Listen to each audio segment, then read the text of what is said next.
بسم اللہ الرحمن الرحیم۔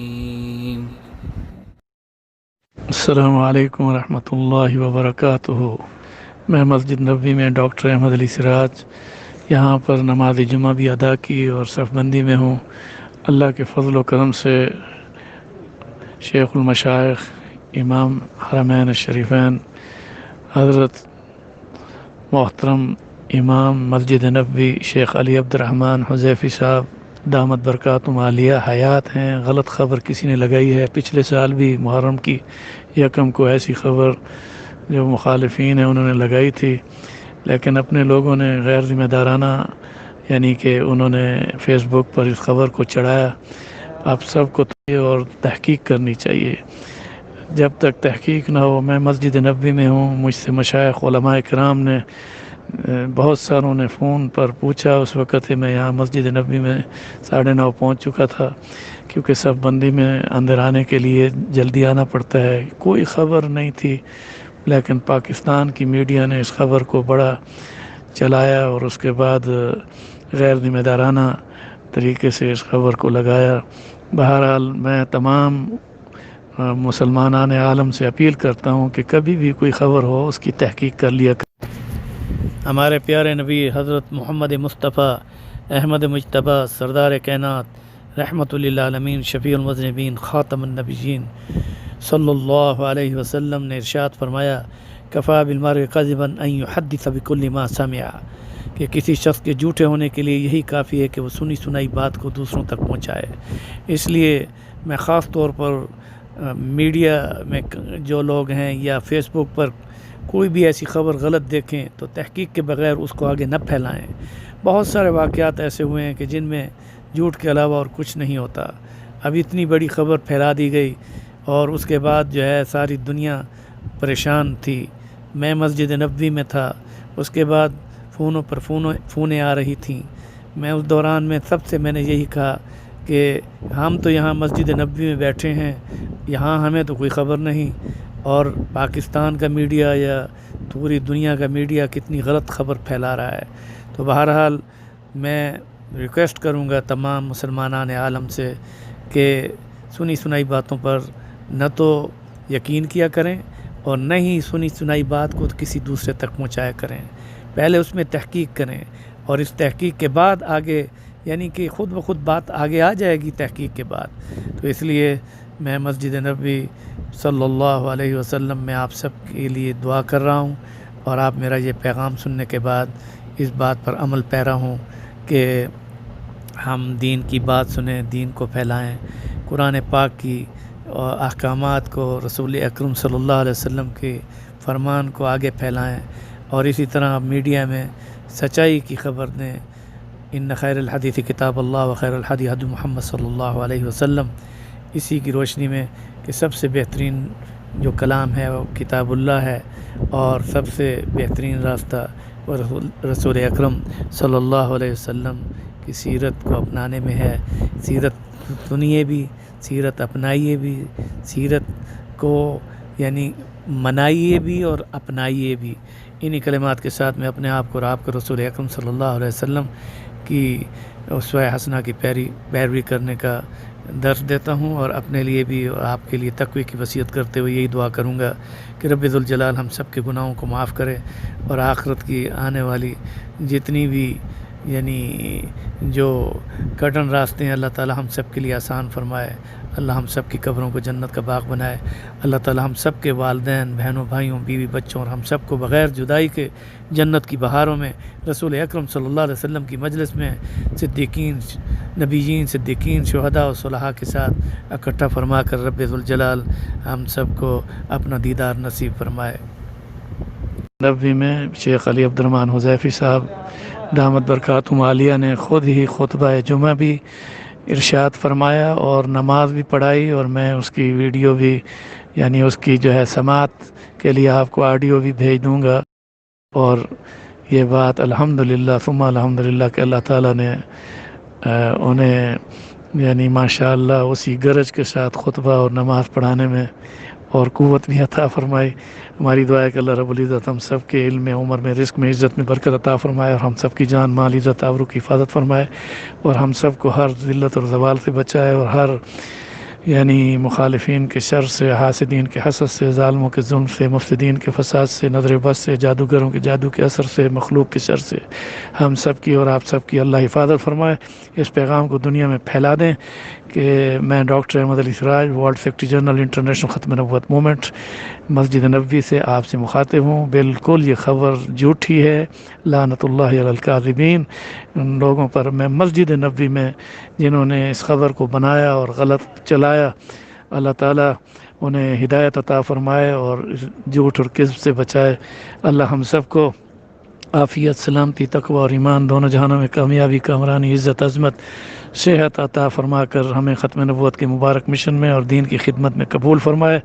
رب ذوالجلال ہم سب کو سعادت دارین نصیب فرمائے، اور ہم سب کو دنیا آخرت کی خیروں سے نوازے، اور دنیا آخرت کے ہر عذاب سے، ہر آفت سے بچائے۔ اللہ تعالی ہم سب کی حفاظت فرمائے۔ اللہم ارفع عنا الوباء والبلاء، رب اغفر وارحم وانت خیر الراحمین۔ سبحان ربک رب العزت عما یصفون وسلام علی المرسلین والحمد للہ رب العالمین۔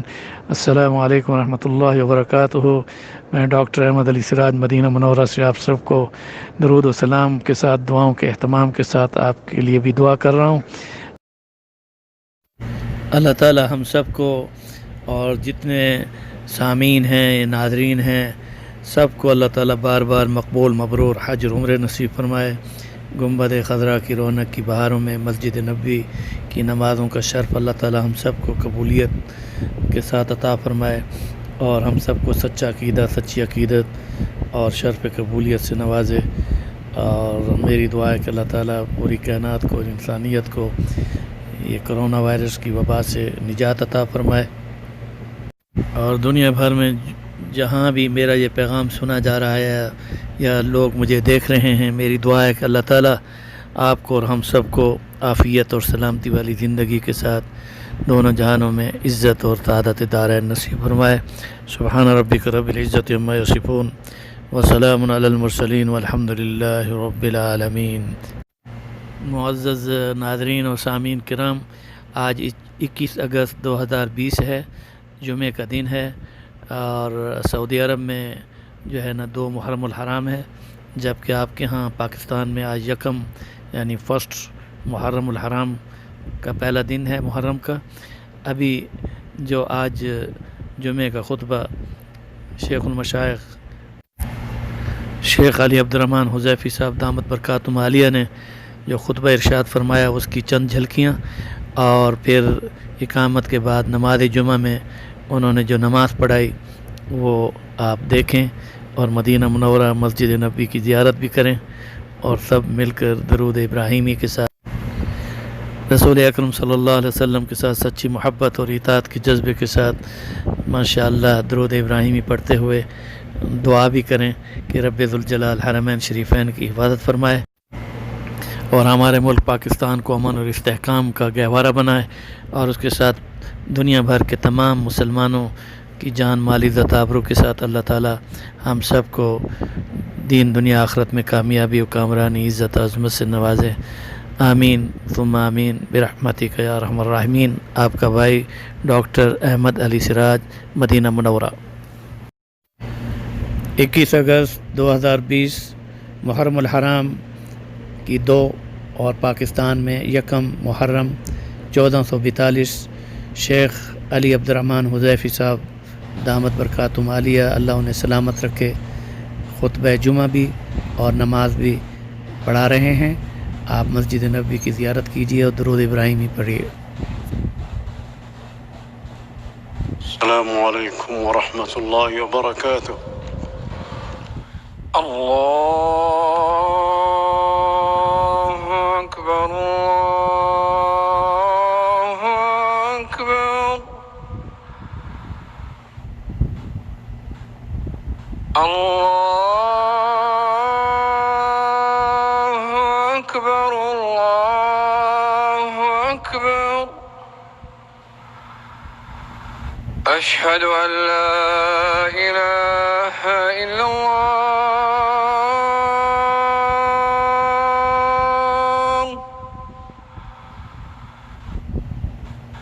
أشهد أن لا إله إلا الله.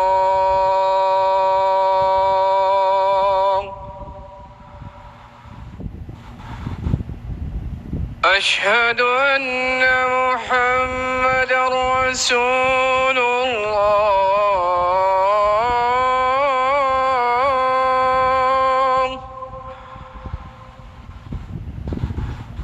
أشهد أن محمدا رسول الله.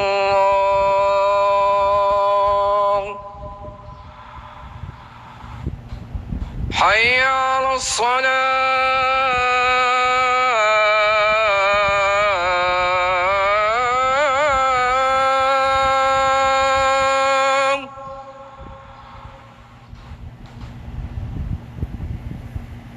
حي على الصلاة.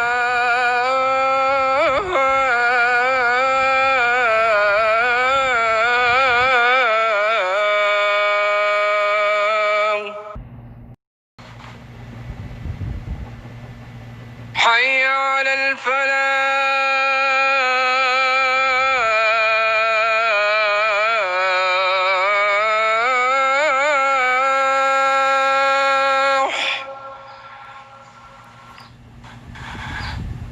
حي على الفلاح.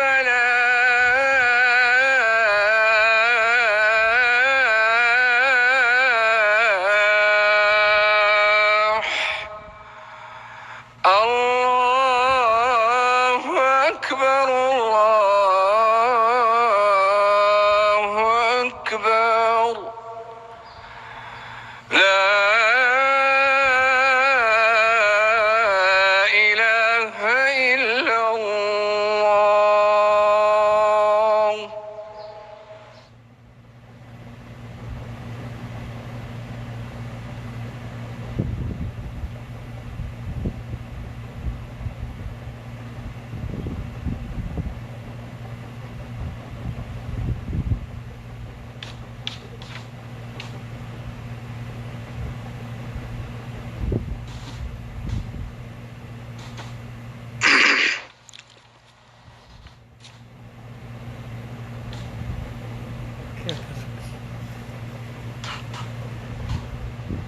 الحمد لله الحمد لله علام الغيوب مقلب القلوب غفار الذنوب.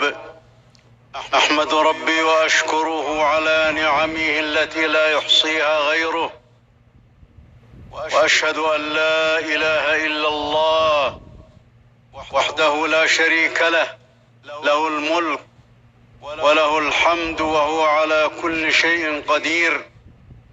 وأشهد أن نبينا وسيدنا محمدا عبده ورسوله البشير النذير.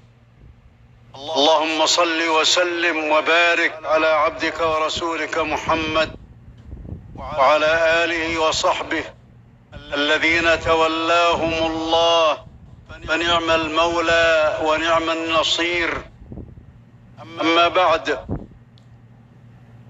فاتقوا الله سبحانه في سركم وعلانيتكم ليتولى أموركم ويصلح أحوالكم، فالتقوى نهج الصالحين المفلحين، وحرمانها هو الخسران المبين. عباد الله، كونوا من أهل البصائر والإيمان، واتبعوا سبيل ذوي الألباب والإحسان، فأولو الألباب هم أهل العقول المستقيمة والفطر السليمة، وهم الذين ينتفعون بالوحي ويكفون معاني ما أنزل الله على مراد الله ومراد رسول الله صلى الله عليه وسلم، وهم الذين يعملون بكلام الله رجاء ثوابه. فمن صادم سنن الله سحقته فمن صادم سنن الله سحقته واضمحل وانحط وذل. قال تعالى: سنة الله في الذين خلوا من قبل ولن تجد لسنة الله تبديلا. وفي الحديث: أكثر من هادم اللذات الموت، فمن ذكر الموت حسن عمله، ومن نسي الموت ساء عمله، ولا تنفعه الدنيا. وفي الحديث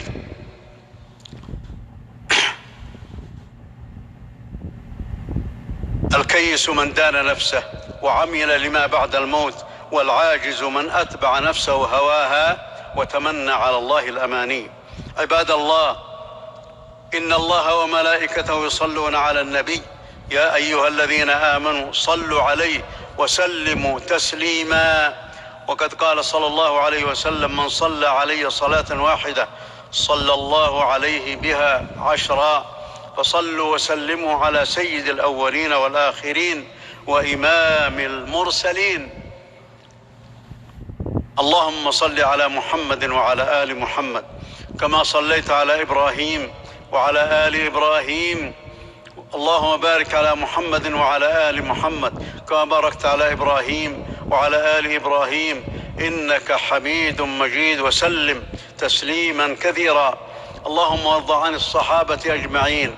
اللهم وارض عن الخلفاء الراشدين الأئمة المهديين أبي بكر وعمر وعثمان وعلي، وعن سائر الصحابة أجمعين.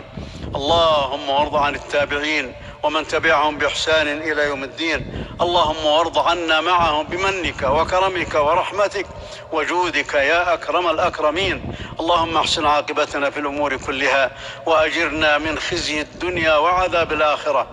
اللهم اعصمنا واحفظنا من كل ما يغضبك علينا. اللهم استعملنا في طاعاتك وجنبنا يا رب العالمين معاصيك، إنك على كل شيء قدير وأنت ذو الفضل العظيم. اللهم اغفر لنا ما قدمنا وما أخرنا وما أسررنا وما أعلنا وما أنت أعلم به منا. أنت المقدم وأنت المؤخر، لا إله إلا أنت.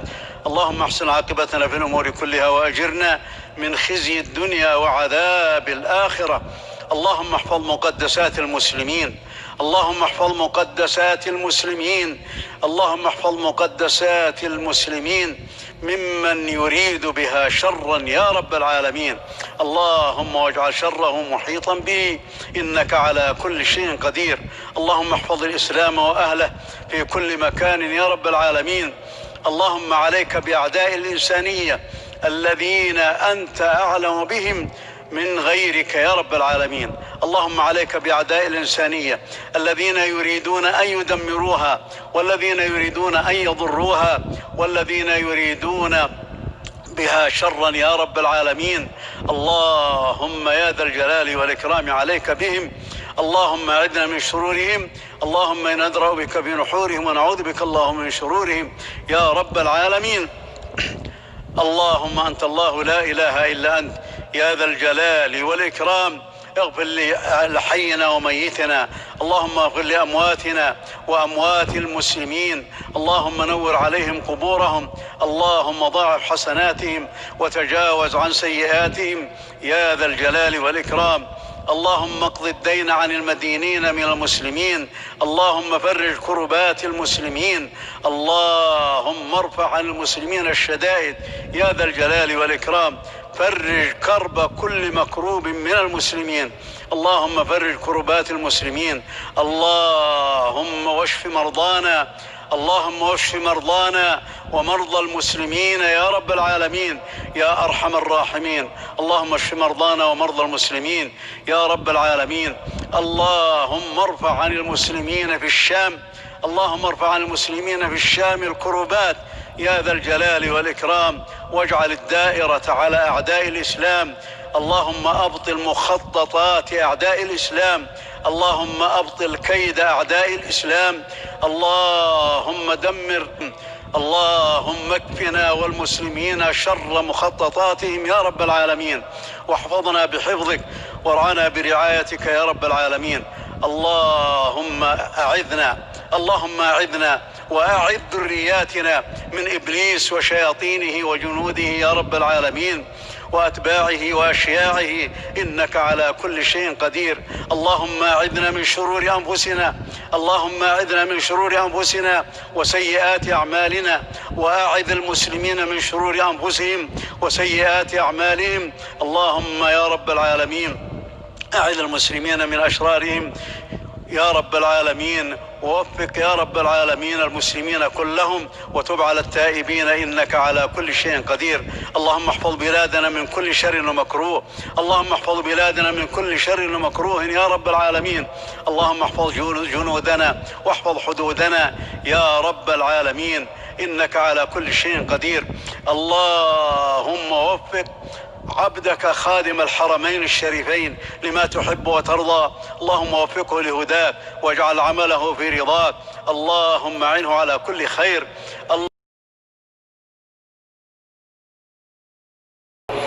الله أكبر.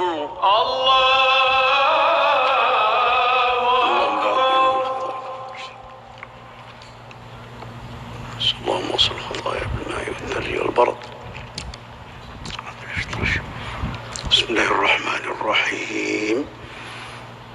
الحمد لله رب العالمين الرحمن الرحيم مالك يوم الدين، إياك نعبد وإياك نستعين، اهدنا الصراط المستقيم، صراط الذين أنعمت عليهم غير المغضوب عليهم ولا الضالين،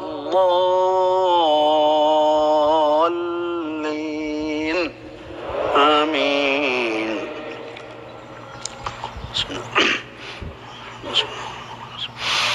سبح اسم ربك الأعلى الذي خلق فسوى والذي قدر فهدى والذي أخرج المرعى فجعله غثاء أحوى. سنقرئك فلا تنسى إلا ما شاء الله إنه يعلم الجهر وما يخفى.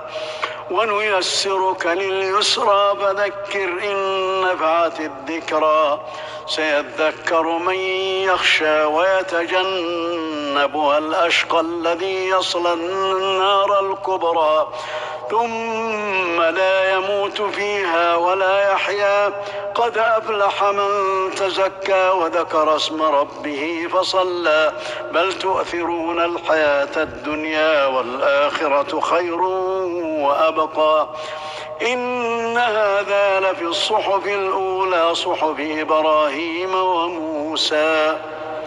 الله أكبر. الله أكبر. سمع الله لمن حمده. ربنا ولك الحمد.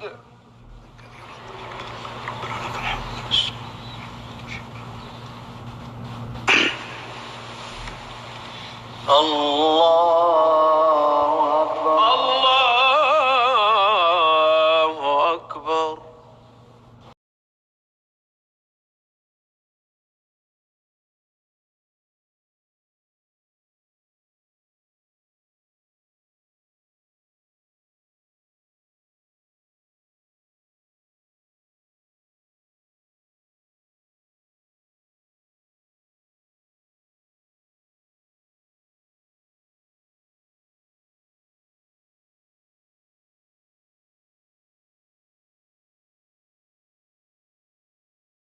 दीन इस्लाम के नशर व इशाअत के लिए दीनी इस्लाही खुतबात, दुरूस तफसीर कुरान व हदीस और इस्लामिक लेक्चर सुनने के लिए मौलाना डॉक्टर अहमद अली सिराज का ऑफिशियल चैनल सब्सक्राइब करें और बेल आइकन को दबाएं। जज़ाकुमुल्लाहु खैरा।